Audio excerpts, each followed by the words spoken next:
King Obosi I of Onitsha Kingdom was a very powerful king.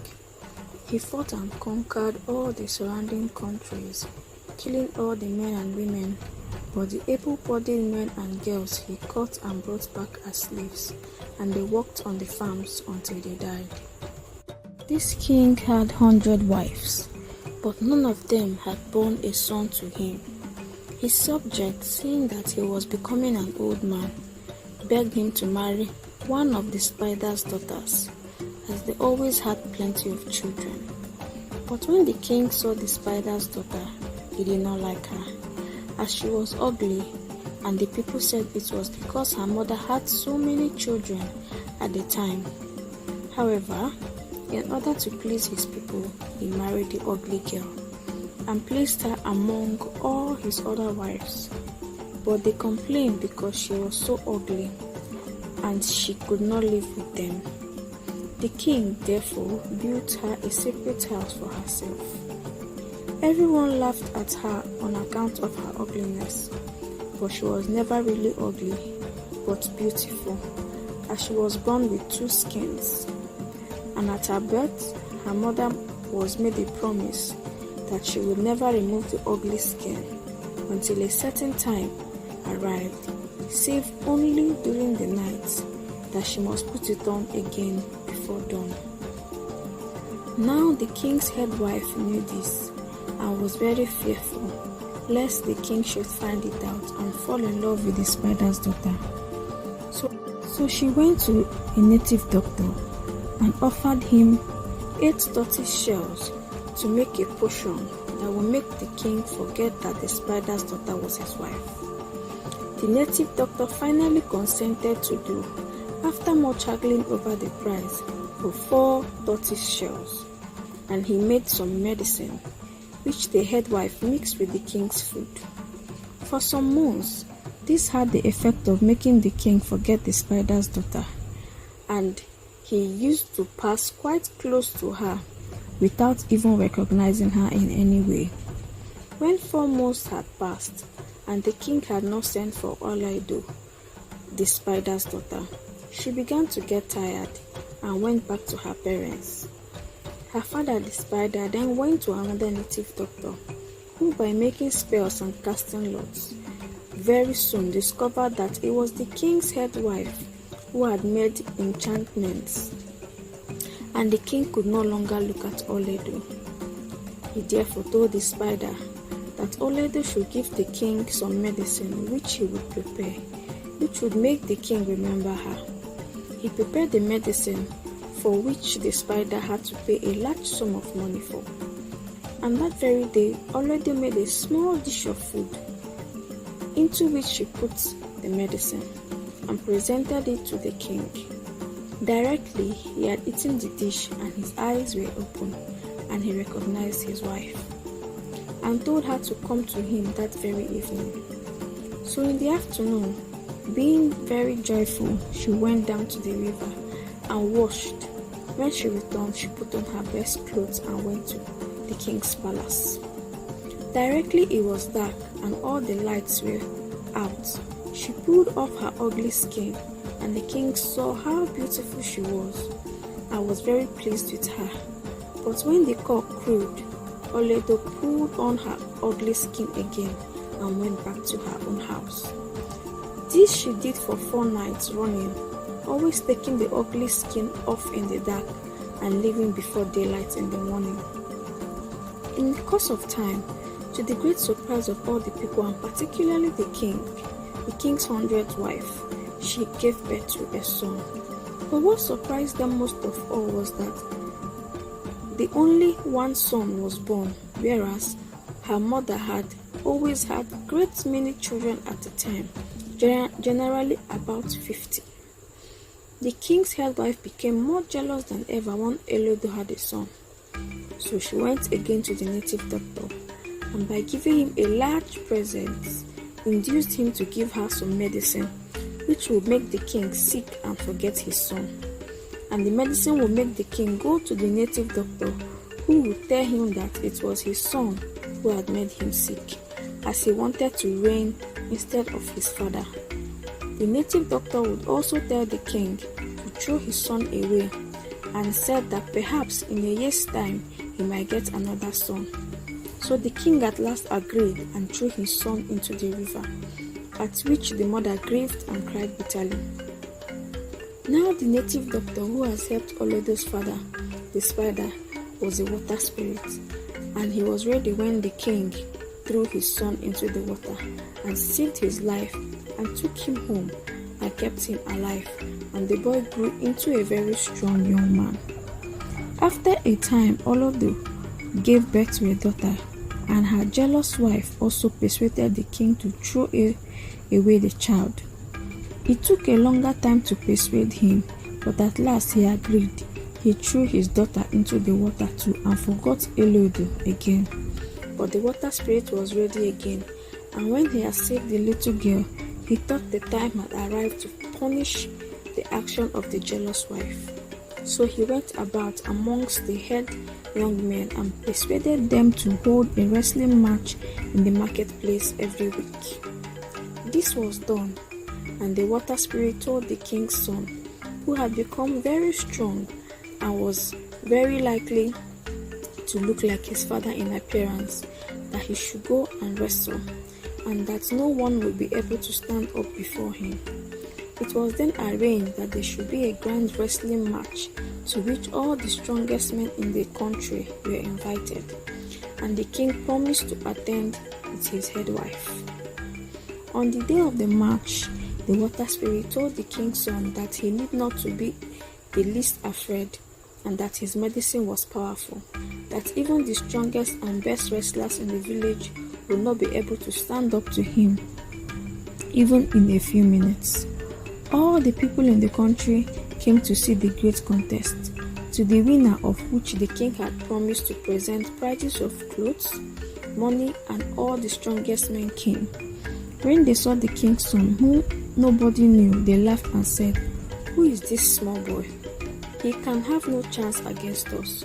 But when they came to wrestle, they very soon found out that they were no match for him.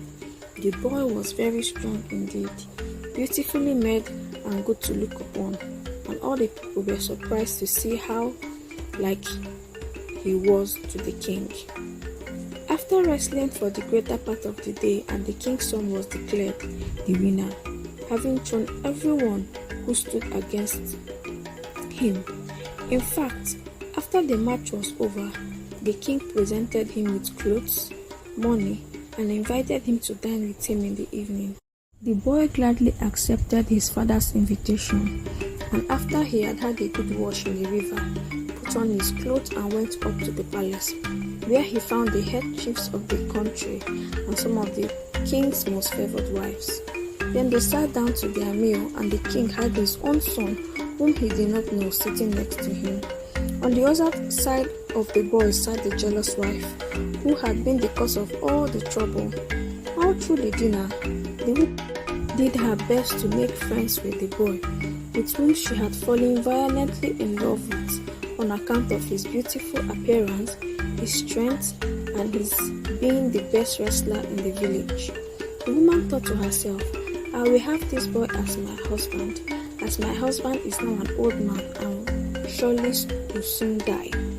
The boy, however, who was as wise as he was strong, was quite aware of everything the jealous woman had done, and although he pretended to be very flattered at the advances of the king's head wife, he did not respond very readily and went home as soon as he could. And when he returned to the water spirit's house, he told him everything that had happened, and the water spirit said, "As you are now in high favor with the king, you must go to him tomorrow and beg a favor from him. The favor you will ask is that all the village shall be called together, and that a certain case shall be tried, and that when the case is finished, the man or woman who is found to be wrong shall be killed by the obus before all the people." So the following morning, the boy went to the king, who readily granted his request, and at once sent all round the country, appointing a day for the people to come in and hear the case tried. When the boy went to the water spirit, who told him to go to his mother and tell her who he was, and that when the day of the trial arrived, she was to take off her ugly skin and appear in all her beauty, for the time had come when she would no longer wear it. This the sun did. When the day of her trial arrived, Oledo sat in a corner in the square, and nobody recognized the beautiful stranger as the spider's daughter.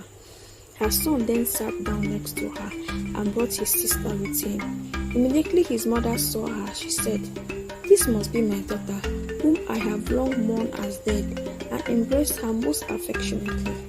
The king and his head wife then arrived and sat on their stones in the middle of the square, all the people saluting them with the usual greetings. The king then addressed the people and said that he had called them together to hear a strong case at the request of the young man who had been the victor of the wrestling, and who had promised that if he went against him, he would offer up his life to the Oghuz. The king also said that if on the other hand the case was decided in the boy's favor, then the other party would be killed. Even though it were himself or one of his wife, whoever it was would have to take his or her place in the killing stone and have their heads cut off by the Oghuz. To this, all the people agreed and said they would like to hear what the young man had to say. The young man then walked around the square and bowed to the king and the people and asked the question, "Am I not worthy to be the son of any chief in this country?" And the people answered, "Yes." The boy then brought his sister out into the middle, leading her by hand. She was a beautiful girl and well made. When everybody who looked at her said, "Is it not my sister worthy to be any chief's daughter?" And the people replied that she was worthy to be anyone's daughter, even the king. Then he called on his mother Elodo, and she came out, looking very beautiful with her best clothes and beads on. And all the people cheered, as they had never seen a finer woman.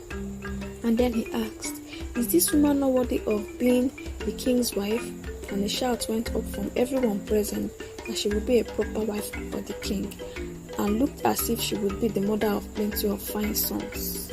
Then the boy pointed out the jealous woman who was sitting next to the king and told the people his story, how that his mother, who had 2 skins, was the spider's daughter, how he had married the king, and how the head wife was jealous and had made a bad medicine for the king, which made him forget his wife. Now she had persuaded the king to throw him and his sister into the river, which, as they all knew, had been done, but the water spirit had saved both of them and had brought them up. Then the boy said, "I leave the king and all of you people to judge my case. If I have done wrong, let me be killed on the stone by the Oghuz. If on the other hand the woman has done wrong, then let the Oghuz deal with her as you may decide." When the king, the wrestler was his son, he was very glad and told the Oghuz to take the jealous woman away and punish her in accordance with their laws. The Oghuz decided that the woman was a witch, so they took her into the forest and tied her up to a stake and gave her 200 lashes with a whip made from a hippopotamus hide, and then burnt her alive so that she should not make any more trouble. And her ashes were thrown into the river. And the king then embraced his wife and daughter and told all the people that she, Oledo, was his proper wife and would be the queen of the village. When the trouble was over, Oledo was dressed in fine clothes and beads and carried back to the village, to the palace by the king's servants. That night, the king gave a big feast to all his subjects and told them how glad he was to get back to his beautiful wife, whom he had never known properly before. Also his son, who was stronger than all men, and his fine daughter. The feast continued for 160 days, and the king made a law that if any woman was found out using black magic against her husband, she would be killed at once. Then the king built 3 new compounds and placed many slaves in them, both men and women.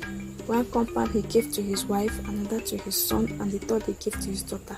They all lived happily together, happily for some years, until the king died, when his son came to the throne and ruled in his stead. I hope you enjoyed the story.